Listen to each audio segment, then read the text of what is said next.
Welcome back to Element 14 Presents. I'm Clem and this episode is all about automating all the things.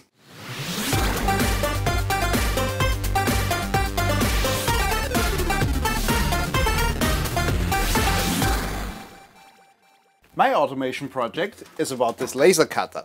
I want to laser more than one thing after the other, and if I set up each workpiece one after the other, I have the great opportunity to make it crooked and to mess up all the setup. So I would rather set it up once and then do it over and over again, and it should itself exchange the work pieces. Every process has optimization potential, and in my case the potential is clearly in setting up the workpiece. Every time I have to open the lid, put the piece in, get it exact the right location, close the lid down, engage all the safety interlocks, then cut, disengage all the safety interlocks, open the lid, get the piece out, get the next piece in, close the lid, safety interlocks, you know the drill.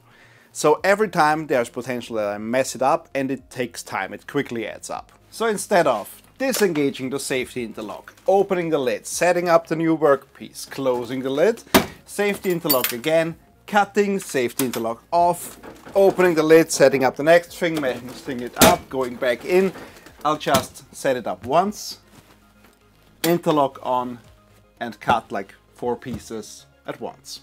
And then I put in the next 4 pieces without messing up my setup and my calibration. I like to make PCBs for my projects so I can make multiples of those, but this time this is a thing that I will probably only do once, because every single automation process needs its own dedicated device. So I'm wiring up everything by hand, except I'm using an Arduino, make a custom shield for it by hand, and connecting that to a stepper motor to move my pieces around. But first we have to get into CAD and design the actual mechanism that should do the things. Welcome to the on-sale version of FreeCAD. This is a stepper motor. This is what we use to move our thing around. I've chosen one with a shaft that goes through the middle just because I thought I'd need it, but turns out I could do this with any stepper motor because the drum is only attached to one side, and this uses slides, which are things like this that have a dovetail inside here, so they cannot move in this direction, they can only slide in and out. And to fix them and the workpiece in place, we have these clamps. Those are ready-made from Element 14. Really nice CAD models, by the way. And these basically clamp in the workpieces, and then the whole thing rotates on this axis. In the back we just put in a little skateboard bearing here so it is supported on this end, and then we can basically adapt it to all kinds of uses. And for using this we use an Arduino Uno, and that has to be mounted inside a case. And here's the case. This has room for switches and for LEDs, and here are the switches. So these are really nice beefy rocker switches, so they feel really good when you activate them. And on the inside we basically free wire all these. Here's a hole for a fan, because the stepper driver that we use is also going to be in there, so it will be quite toasty in there, so we have to keep everything cool. And to power that thing I also made another thing, which is a battery pack that has just a slide-in lid.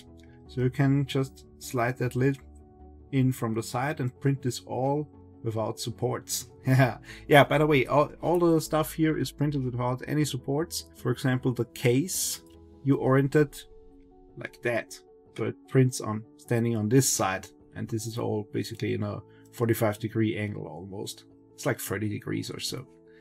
So yeah, let's get those to the printer and get some parts. A significant amount of 3D printing and assembly time later, we have this here. It's basically like a revolving magazine that has all the parts mounted to it, and we can disengage these plates and they basically have cutouts for whatever you want to like fix in them. So I can remove this and put in a completely different plate that fixes a completely differently shaped part. They don't have to be flat, they can like be parts of all sizes and shapes. Slide them in, and with this lock I can just lock it down, and then it moves to the next one. So I've chosen this weird revolving magazine configuration because I thought maybe it's an advantage to like be able to put stuff in all kinds of shapes and sizes in there, and also have them be oriented not perfectly perpendicular to the laser but also slightly at an angle.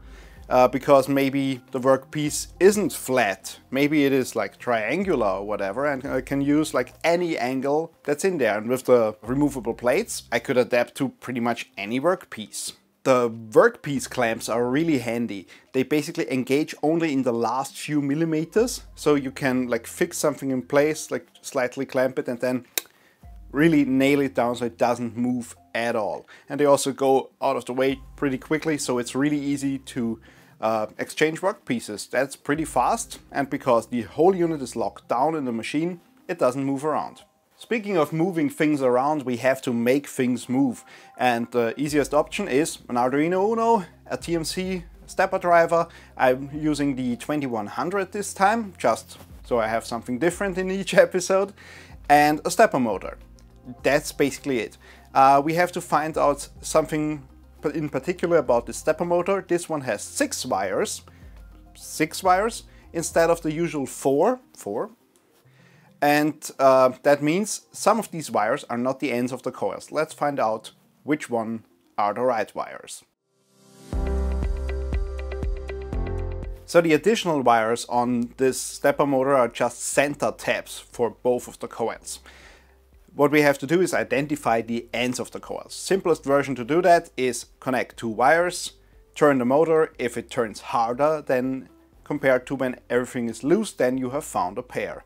We go through all these wires to find the combinations that yield not turning the stepper motor, and then we have our pairs. In this case, it's pretty easy. The ones in between our connection points, those are the center tabs, and the other ones are the ends of the coils. And if we would use a different motor for that, we just basically connect the same wires of the coils to these motors. It doesn't matter the polarity of the coils, because if you just switch around one pair, the stepper motor changes direction. So we just try out if it runs in the right direction, and if that is not the case, then we just switch 2 wires. I'm building up an Arduino Uno shield by hand this time. To make the life easier for me, I just use only the pins that align with a 2.54mm spaced grid, so 0.1 inch. On the Arduino Uno, one of the connectors is a bit skewed, so they don't line perfectly up with the grid, so I just don't use those pins. I only use the other ones. We don't need that many pins anyway. I make sure that the PWM capable pins are used for my step and direction signals, and I use the other, like the analog ins, I use those for all my control signals, because they just have to read a high or low signal. My stepper driver is hooked up to the motor voltage, which is 12 volts in my case. The logic voltage, which is 5 volts coming directly from the Arduino Uno. I'm using the V-in pin to power the Uno and the motor from the same 12 volt source, which will be either just a wall wart or a battery pack that I can make myself. And the step and direction commands, as well as the enable signals, those are the ones that I have to hook up to my motor controller. I could now hook up the config pins to set the micro stepping and stuff, but turns out, if you look at the documentation for the TMC 2100, leaving them open yields exactly what I want. Stealth job, 1/16 micro stepping interpolation at 256 steps. So that's already good. I can leave them all open. I need some switches and some LEDs for my control functions, so to start some actions and to give me an indication if the process has started or not by lighting up an LED. I use rocker switches. These are super tactile, they click, they are very satisfying to use, and they hold up to a lot of uses. And the LEDs that I use are special 5 volt LEDs that I got from Funnel. Those don't need resistors in front of them, which make them perfect for a project like this if you just want to have an easier time and use 5-volt logic. I connect all my signals to JST-XH headers, and that is just to have an easier time connecting or disconnecting them when I have to assemble the case, and I know I will have to put this stuff together and apart a few times probably during debugging. All the parts have been printed in old PLA residuals that I had laying around. You may be able to identify some of those colors and see them in previous episodes, so you can pinpoint which project they stem from. Yeah, but first we need to make sure that the project even moves. There is some code missing. Let's look at that. Hello, I'm James from Workbench Wednesdays, a show about the stuff found on your electronics workbench. Look for new episodes on, well, Wednesdays. You can connect with me over on the Element 14 community. I look forward to seeing you. For now, it is time to get back to watching this week's project video. Welcome to the Arduino IDE. Here we have the sketch that runs on my laser automation system.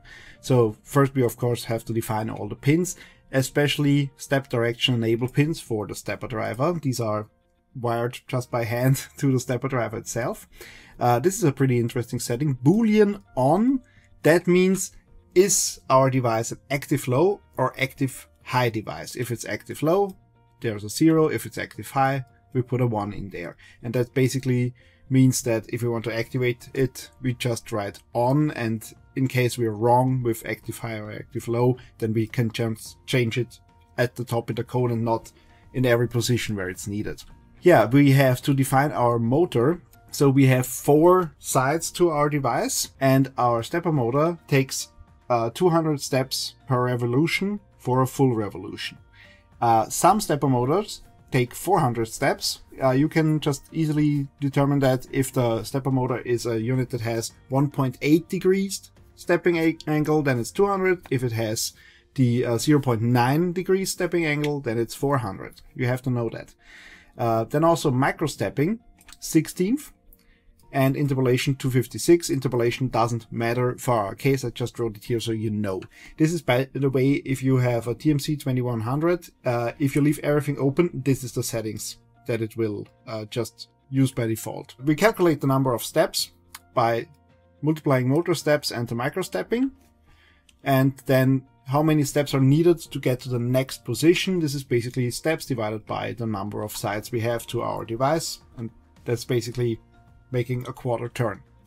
So you have to, of course, change that number. If you use like a hexagon or an octagon or whatever, you have more than 4 work pieces basically, or less than that. Maybe you make 3. 3 is an odd number. Don't use 3 because of the like 33.5. Use 4 or more. We set up the states. Our loop is just reading the buttons basically, and if the set button is there, we go into the set function. If the other button is pressed, then we go into the move function. It's pretty easy. Moving is basically just pushing the step pin high and low for the required amount of steps, so we make our quarter turn. And the set is basically just disabling the motor, so we can then move it by hand and position it exactly as how we want it. And if we press the button for moving the next time, then it locks up and makes sure that it holds that position when it comes around again. And that's it. That's all the code you need, and you can basically adapt it to anything that you want to automate. Just basically give it, here's my button push, I want to do first this, then that, and that's how you automate things. Pretty simple. Great beginner project. Super dumb afterthought.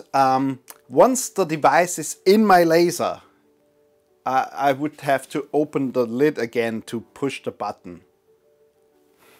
That makes it rather pointless. I need a remote, so a cable remote that just plugs into the unit, goes to the outside of the device, so once it's all set up, I can just click the next button and then it rotates and gives me the next workpiece. So we need a cable remote. Super satisfying button on top. Now that's a click. It also has an LED and it's connected with this cable with an aviation connector. Just make sure that the pinout on this end is the same as on the other end. So in case you mess that up, it will not work. I messed it up twice. Oh, and on the bottom, this is just a sliding door, so you can always easily get inside and you don't even need screws to fix that. And if I put some magnets on here, I can just fix it to my laser cutter and easily remove it or repair it if I need to and put it on different positions depending on where it's most convenient. Haha! Perfect! Slight demo problems. The thing is too high. Yeah. So I get it in, but the trouble is that then I have interference with the rest of the laser system. It also doesn't fit in the other laser. I then can't focus, like it fits in there, but I can't focus on the workpiece because it doesn't go so high. Yeah, maybe the revolver idea is not the best one, but the rest of the project still works. So basically I'm switching to a turntable design and we're just doing a different motion system. So I can now present to you version 2 of my thing. You have the same buttons on the front for setting the exact position and the other one to go to the next thing. And it has yeah, basically you can put the remote on here. It also has a fan to cool the stepper motor driver because that can get pretty warm and we don't want it to heat up in there. And the motion system now is flat, so I can put that directly on the bed of my laser and it doesn't take up that much space, so I can easily focus and also there's no obstruction on top. If I want to adapt this to different workpieces, I just have to remove the plate and put a different plate on, and instead of the slides that we had in the original design. I could also do a slide system on here, maybe for a future iteration. But one really cool thing is that this thing here has a magic trick. Okay, maybe you know this magic trick. These magnetic stands, they have switches and you can just basically switch off the magnet. So this is so cool. It's like magic. And you can make that yourself with 3D printing. So this is the plate that we've seen before. And if I remove the top piece, there are just some magnets in here. If they perfectly align, then this is fixed. I can just hold it on this piece and it holds. But if I turn this just by a little, then you can see it instantly shifts upwards. And now this is basically loose. So there's no way for me to lift it together, but once I turn it, it's now fixed again. And this is the same principle that the other device used. So I learned from that, applied it here. The trick is just that here are 4 magnets. 3 of them are aligned in the same way. 1 has the other pole up. And same goes, of course, for the other plate. So there's only one way they are correctly aligned, and all the other ways it can just get loose. That was the wrong way. What will I engrave first with my automated setup? I think I'm just doing some metal business cards. Those are pretty popular, they look awesome, and they are a prime example of a thing that you have to do over and over again, but can simply make with your laser at home. So you have individual cards basically for every event that you go to hand out to people, and because these are like super fancy, they won't throw them out as easily. Also, I think I could use business cards like as PCB rulers with all the footprints on there. That might be handy and might also be a cool business card to have if you're doing PCB design like me. We have used the magic of magnets, 3D printing and Arduino to make a little automated system to make my laser life a bit easier. But the principle works on pretty much anything. Find out what takes your time, find a way to automate that process, and use some electronics and a bit of 3D printing to solve those. Don't let it fall. What are the things that you would like to automate in your life? Any ideas? let me know on the Element 14 community. You can also go there to download all the files for this project. It's all open source as always. Connect with me and the other hosts, and I gotta go. There's another project waiting for me.